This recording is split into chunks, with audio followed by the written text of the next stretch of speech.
தமிழகம் எங்கும் Max Gold cash for your gold. Max Gold நீங்க தங்க மட்டும் இல்லைங்க, பிளாட்டினம், டைமண்ட், சில்வர், ரூபினி எதை வேணாலும் விற்கலாம். உங்களுக்கான பணம் ரொக்கமா கையிலயோ இல்லைன்னா பேங்க் அக்கௌண்ட்லயோ உடனடியாக செலுத்திடுவாங்க.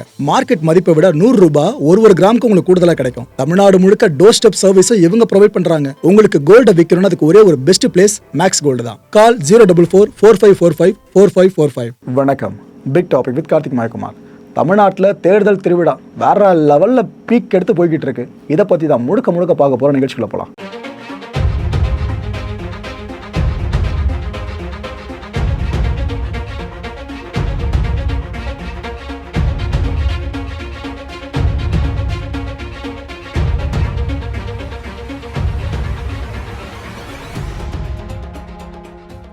தாவேகா தலைவர் விஜய் அவர்கள் இந்த பரப்புரை சார்ந்து தொண்டர்களுக்கு இதுக்கு முன்னாடி பெருசாக அழைப்பு விடுக்கலை. ஆனால் இப்போ அழைப்பு விடுத்திருக்காருங்க. தொண்டர்கள் எல்லாருமே தேர்தல் காலத்தில் இறங்கி பணியாற்றுங்க அப்படின்னு சொல்லியிருக்காரு. இந்த மனுஷன் சொல்கிறதுக்கு முன்னாடியே அப்படி வேலை பார்த்துட்டு இருக்காங்க எல்லாருமே மீன்ஸ் கட்சி பொறுப்பில் இருக்கிறவங்கள தாண்டியும் விஜய் அவர்கள் மேலே அபிமானம் கொண்டிருப்பாங்களே, அவ்வளோ யங்ஸ்டர்ஸ் வந்துக்கிட்டு இருக்காங்க களத்துக்கு. இது இது இன்னும் அதிகரிக்கிற மாதிரி தான் விஜய் அவர்களோட இந்த அழைப்பு இங்கே அமைஞ்சிருக்கு.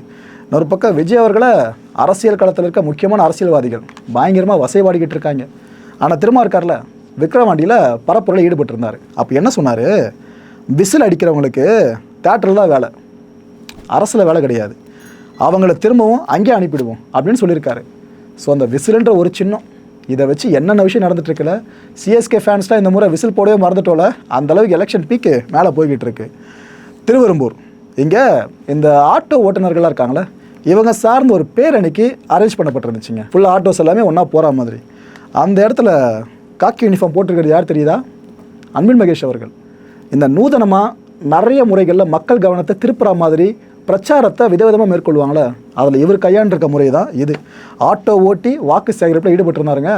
இதுவும் ரொம்ப யூனிக்காக இருந்துச்சு பார்க்குறதுக்கு. இன்னொரு பக்கம் உதயநிதி ஸ்டாலின் அவர்கள், இவர் பரப்புரை கூட்டங்களை இப்போ ஃபன்னு கேரண்டின்ற மாதிரி ஆகிடுச்சு. அந்தளவுக்கு எங்கேஜ் ஆக ஆரம்பிச்சிட்டார் மக்கள் கூட. என்னென்ன சொன்னார்? ஏங்க எல்லாம் ஃபோட்டோ வேணும் கேட்குறீங்க, நான் ஃபோட்டோ எடுத்து காமிச்சா அவர் என்னை திட்டுறாருங்க அப்படின்றாரு. யாரை? அந்த இபிஎஸ் இருக்கார்ல, அவர் சொல்கிறாரு அவர் என்னை திட்டுறாரு, ரொம்ப டென்ஷன் ஆகுறாரு அப்படின்னு சொன்னாப்புல. சரி ஃபோட்டோ இது எடுத்து காட்ட மாட்டேன் இந்த வாட்டி அப்படின்னு நினச்சா திரும்ப எடுத்து காமிச்சிட்டு அந்த ஃபோட்டோவை எக்ஸ்பிளைன் பண்ண ஆரம்பிச்சிட்டாரு. இதெல்லாம் வேறு எப்போ நடந்திருக்கு? ஃபுல்லாக டென்ஷன் ஆவார்னு தெரிஞ்சோம், டென்ஷன் ஆக்கிற மாதிரியே டென்ஷனுக்குள்ள ஒரு வேலையை ஆட்டோமேட்டிக்காக கையில் எடுத்து செய்ய ஆரம்பிச்சிட்டாப்புல. இது கூட இன்னொரு இணைப்பு செய்தியை சொல்லிடுறேன். ஆம்புலன்ஸ் சார்ந்து வழிவிடுற விஷயத்த அங்கே பண்ணியிருக்காங்க. ஆனால் டிவிகேயில் இருக்க பல பேர் எப்படி பார்க்க ஆரம்பிச்சிட்டாங்கன்னா, அது என்னங்க உங்கள் ஆம்புலன்ஸ் மட்டும் ஈஸியாக போகுது, எங்கள் கூட்டத்துக்கு வர ஆம்புலன்ஸ் மட்டும் அந்தளவுக்கு ஈஸியாக போக முடியலன்னு அவங்க ஒரு பக்கம் ஃபீல் பண்ணுறாங்க. அங்கே கூட்டம் அதிகம், அரேஞ்ச்மெண்ட்ஸ் எந்த அளவுக்கு தெரியல. இதைத்தான் நாம் பதிலாக எடுத்துக்கணும். இந்த காலத்தில் நடந்தது நீங்களே பாருங்கள். இல்லை ஃபோட்டோ கிடையாது, இனிமே நீங்கள் ஆர்வத்தில் ஃபோட்டோ காட்டுங்கன்றீங்க, நான் காட்டிடுறேன். அவர் என்ன திட்டுறாரு திரு எடப்பாடி பழனிசாமி அவர்கள்.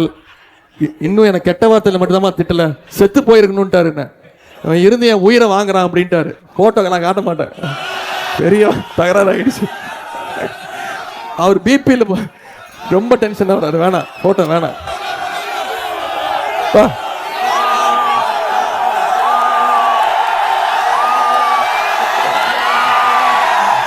இதாம்மா அந்த ஃபோட்டோ, இந்த பாரு, இந்த ஃபோட்டோ நான் காட்டல. கீழே ஒருத்தர் படுத்திருக்காருமா, நீங்க கார்பெட் நினைச்சுக்காதீங்க. இதுக்கு மேல நீங்களாச்சு அவராச்சு.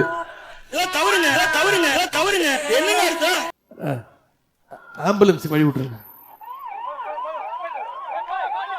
இந்த வண்டி தோழர்கள் ஆம்புலன்ஸுக்கு வழி விடணும்.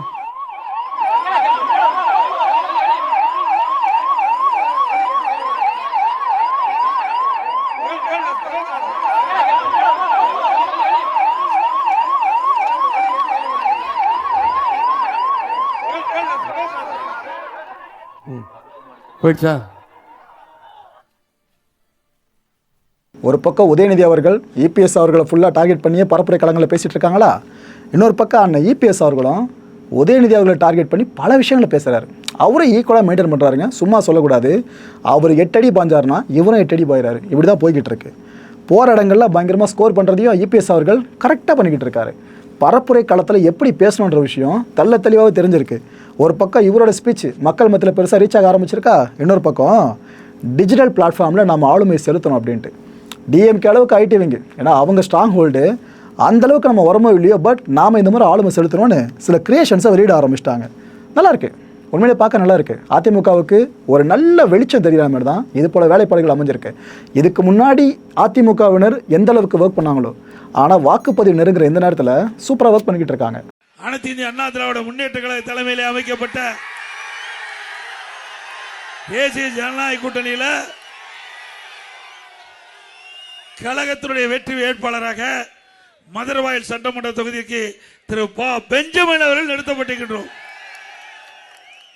மாதவரம் சட்டமன்ற தொகுதிக்கு மரியாதைக்கு சகோதரர் திரு மாதவரம் பி மூர்த்தி அவர்கள் நிறுத்தப்பட்டிருக்கின்றோம். திருவள்ளூர் சட்டமன்ற தொகுதிக்கு திரு பி வி ரமணா அவர்கள் நிறுத்தப்பட்டிருக்கிறார். திருத்தணி சட்டமன்ற தொகுதிக்கு திரு திருத்தணி கோ அரி அவர்களை நிறுத்தப்பட்டிருக்கிறோம். பொன்னேரி சட்டமன்ற தொகுதிக்கு திரு சிறுனியம் பி பலராமன் அவர்கள் நிறுத்தப்பட்டிருக்கிறார். திருவற்றூர் சட்டமன்ற தொகுதிக்கு சகோதரர் திரு கே குப்பன் அவர்கள் நிறுத்தப்பட்டிருக்கிறோம். கும்மிடிப்பட்டி சட்டமன்ற தொகுதிக்கு திரு வி சுதாகர் அவர்களை நிறுத்தப்பட்டிருக்கிறோம். ஆக அதிமுக சார்பாக 7 பேர் நிறுத்தப்பட்டிருக்கின்றோம். அந்த 7 பேருக்கும் இரட்டை சின்னத்திலே வாக்களித்து வெற்றி பெற செய்யணும். நம்முடைய சின்னம் புரட்சி தலைவர் எம்ஜிஆர் சின்னம், அம்மாவின் சின்னம், விவசாயியின் சின்னம், ஏழையின் சின்னம், மக்களின் சின்னம், வெற்றி சின்னம். வாக்களிப்பீர் இரட்டை இலைக்கு. நல்லாட்சினா எடப்பாடியார் தான். வாக்களிப்பீர் இரட்டை இலைக்கே. அம்மா உணவகம் கோடிக்கணக்கான மக்களின் பசியை போக்கியது. புரட்சி தலைவி அம்மாவின் கனவையும் தன் கடமையாய் கொண்டு அம்மா உணவகத்தை விரிவுபடுத்தி பெரும் புரட்சி செய்தார் எடப்பாடியார். பெரும் பேரிடர் காலங்களிலும் எந்த தடையுமின்றி இயங்கச் செய்து மக்களுக்கு சுகாதாரமான உணவுகளை கிடைக்கச் செய்தார். மக்கள் நினைவில் வைத்துக் கொள்வது யார் பாமர மக்களின் பசியை ஆற்றினார்கள் என்பதை மட்டுமே. எடப்பாடியார் நம்மில் ஒருவர், நமக்காக ஒருவர். நல்லாட்சினா எடப்பாடியார் தான். வேளச்சேரி ஆக்சுவலாக மழை வெள்ளம்னு வந்தாலே வேளச்சேரியை மறக்க முடியாதுல்ல. அந்த தொகுதியில் அதிமுக வேட்பாளராக களமிறங்கி இருக்கிறது அசோக் அவர்கள். லோக்கலில் அசோகண்ணா இவர் ஃபேமஸுங்க, அங்கே இருக்க மக்கள் எல்லாருக்கும் தெரியும். வேளச்சேரியை வெள்ளச்சேரி அப்படின்னு எல்லாம் சொல்கிறாங்கப்பா, அந்த பேரை நான் மாற்றி காட்டுவேன், அதுதான் என் லட்சியம்னு சொல்லியிருக்காரு. மக்களை 2023 டிசம்பர் யாரும் மறந்துருக்க மாட்டோம். அந்த வேளச்சேரி தொகுதி எம்எல்ஏவை மக்கள் எந்த அளவுக்கு நடு ரோட்டில் நிற்க வச்சு கேள்வி மேலே கேள்வி கேட்டாங்க ஞாபகம் இருக்கா? அதை மறந்துருக்க மாட்டோம். ஸோ ஒரு தொகுதி சார்ந்து நீங்கள் வாக்கு கேட்க போகிறீங்கன்னா முதல்ல அந்த தொகுதி பிரச்சனை என்னன்னு தெரிஞ்சிருக்கணும். இந்த வகையில் இவர் நல்லா ஸ்கோர் பண்ணியிருக்காருங்க. வேளச்சேரி தொகுதியில் என்ன பிரச்சனைன்றதை கரெக்டாக புரிஞ்சு வச்சிருக்காரு. இது லட்சியம்னு சொல்லியிருக்காரு அப்படின்னா ஒரு எலெக்ஷன்லேயும் நீங்கள் ஒரு ஜெயிக்க வைக்கணும்னு அர்த்தம். ஸோ நல்லது சேரணும் ஒரு விஷயத்தை ஒரு நினச்சாலும் அதுக்கான வாய்ப்பு அதிகாரம் கொடுக்கணுன்றத மறைமுகமாக இங்கே சொல்லியிருக்காப்புல அசோக் அவர்கள். அப்படி இன்னொரு பக்கம் செய்யாறு, இந்த தொகுதியோட திமுக வேட்பாளர் நம்ம ஜோதி அவர்கள் இருக்காங்களே, இவர் எப்படி நூதனமாக வாக்கு கேட்டிருக்காருன்னா சிமெண்ட் ஜாலி இருக்குல்ல, இதை செஞ்சபடியே வாக்கு கேட்டிருக்காப்புல. நான் ஒரு கட்டத்தில் பார்த்து அண்ணன் ஜெயக்குமார் நினச்சிட்டேன். அதுக்கப்புறம் தான் ஜோதி அவர்கள்னு எனக்கு கண்டுபிடிக்க முடிஞ்சது. அப்படி இன்னொரு பக்கம் சீமான் அவர்கள், அவரும் பரப்புரை தேர்தல் காலத்தில் பயங்கரமாக சூடு பிடிச்சி கொண்டு போயிட்டுருக்காரு. சங்கரன் கோவிலில் இவர் பரப்புரையில் ஈடுபட்டிருந்தார். அப்போ என்னென்ன சொன்னார்னா, எல்லா வளமும் இருக்கிறது தமிழ்நாடு, ஆனால் தமிழ்நாடை விட்டுட்டு பாலைவனத்துக்கு வேலை தேடி போகிறாங்க அப்படின்றாரு. இப்போ பாலைவனனால என்ன ஆகிட்டுருக்குன்னு உலகம் அறிஞ்ச உண்மைதான் மக்களே. ரைட்டு, மக்களுக்கு பிரச்சனையை யார் தர்றாங்களோ அவங்கக்கிட்டேயே ஆட்சி எப்படி போகுது அப்படின்னு கேட்டிருக்காரு. ஆட்சிக்கு வர துடிக்கிற எல்லா தலைவர்களும் சொல்கிற டெம்ப்ளேட்டான வரிகள் இது தான். சரி, ஓகே, ரைட்டு விடுங்க. பரப்புரையில் ஸ்டாலின் அவர்களும் ரொம்ப வேகமாக ஈடுபட்டிருக்காரு. ப்ரொட்டெக்டெல்லாம் இருக்கும் பார்த்தீங்களா, மேக்ஸிமம் இந்த முறை ஒரு அதெல்லாம் பெருசாக கண்டுக்கலன்னு நினைக்கிறேன். மக்களோட மக்களாக சேர்றாப்புல, அதுவும் பெண்கள் கிட்ட பல விஷயங்களை கேட்குறாரு. என்னங்க எப்படி போகுது, என்ன ஏது எல்லாம் நடக்குதான்ற மாதிரி பல விஷயங்களை கேட்டுட்டு இருக்காரு. கொஞ்சம் நாள் மக்களோட மக்கள் அவரை நெருக்கமாயிட்டு இருக்க மாதிரி இருக்கு. அந்த காட்சிகள் திமுகவினருக்கு பெரிய பூஸ்டை கொடுத்துருக்கு.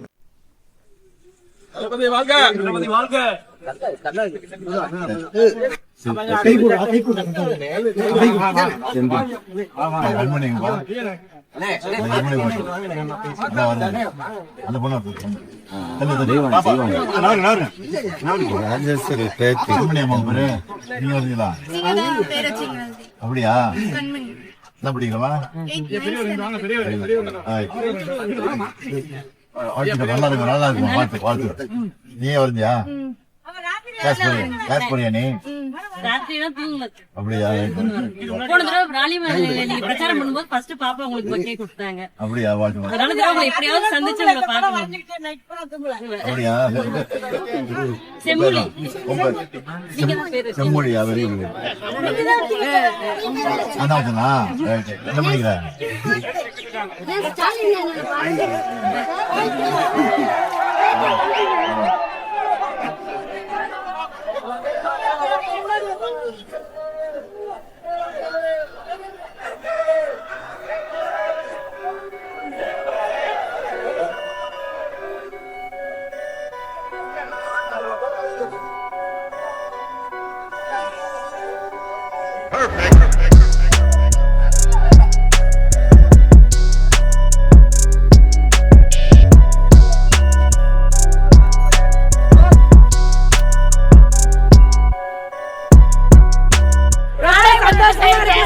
பெண்களுக்கு மாசம் 1000 ரூபாய் கொடுத்துருக்கேன். பாப்பா டாக்டர் வரணும்.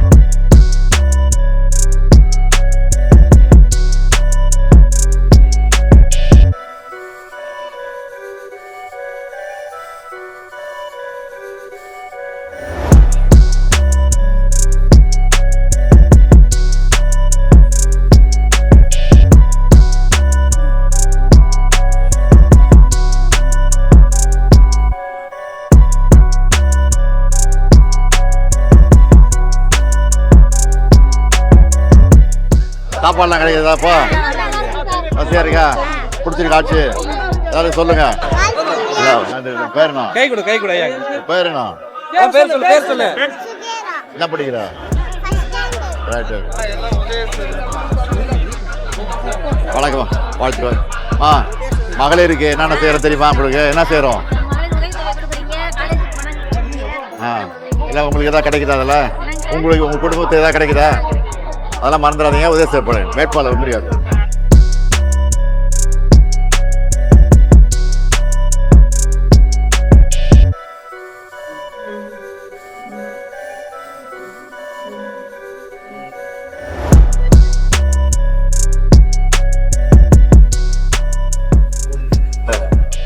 கடவுன யாரு வர சொல்லுங்க உங்க பேர் என்ன எந்த ஊர் நீங்க சொந்த ஊர் எவ்வளவு வருஷம் வச்சுருங்க கடை வீட்டில் வந்திருக்காங்களா எங்க யார் பேர் என்ன யாரு பேர் என்ன என் ஒய்ஃப் பேர் தான் துர்காவதி என்று உட்காருமா ஆமா உட்காரு உங்க வீட்டுக்கு உட்காரு மக்களை இந்த கான்டென்ட்டை பொறுத்தவரைக்கும் என் மனசில் ஒரு வினா இருக்க முடிஞ்ச அதுக்கான பதில்களை கீழே கமெண்ட் செக்ஷனில் கமெண்ட் லீவ் பண்ணுங்கள்.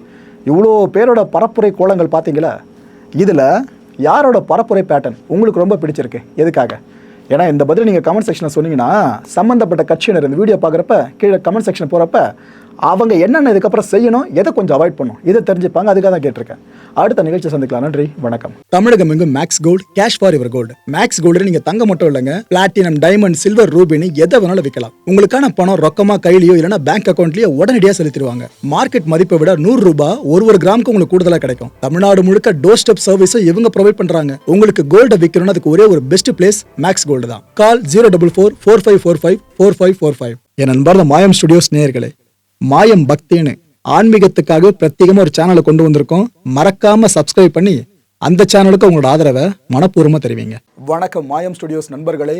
மாயம் ட்ரெண்ட்ஸ் அப்படின்ற ஒரு புதிய ஃபேஸ்புக் பேஜை ஓப்பன் பண்ணியிருக்கோம். நீங்கள் யூடியூப்பில் பார்த்துட்டு இருக்கீங்களா நம்மளோட கான்டென்ட்ஸ்லாம், இதெல்லாம் விட ஒரு படி மேலே ரொம்ப கிறிஸ்பாகவும் ரொம்ப சூப்பராகவும் நிறைய கான்டென்ட்ஸ் உங்களுக்கு இந்த பேஜில் காத்துட்ருக்குங்க. ஸோ உடனடியாக ஃபேஸ்புக் பிளாட்ஃபார்ம் போங்க, மாயம் ட்ரெண்ட்ஸ்னு டைப் பண்ணி சர்ச் பண்ணி நம்ம பேஜை ஃபாலோ பண்ணுங்கள். அப்படியே நம்ம சேனலையும் நீங்கள் சப்ஸ்கிரைப் பண்ணிட்டீங்க அப்படின்னா இன்னும் நிறைய புது புது கான்டென்ட்ஸை உங்களுக்காக ப்ரொடியூஸ் பண்ணி கொடுத்துக்கிட்டே இருப்பாங்க. நீங்கள் பண்ணுற ஒவ்வொரு சப்ஸ்கிரிப்ஷனும் எங்களுக்கு பெரிய மோட்டிவேஷனாக அமையும்.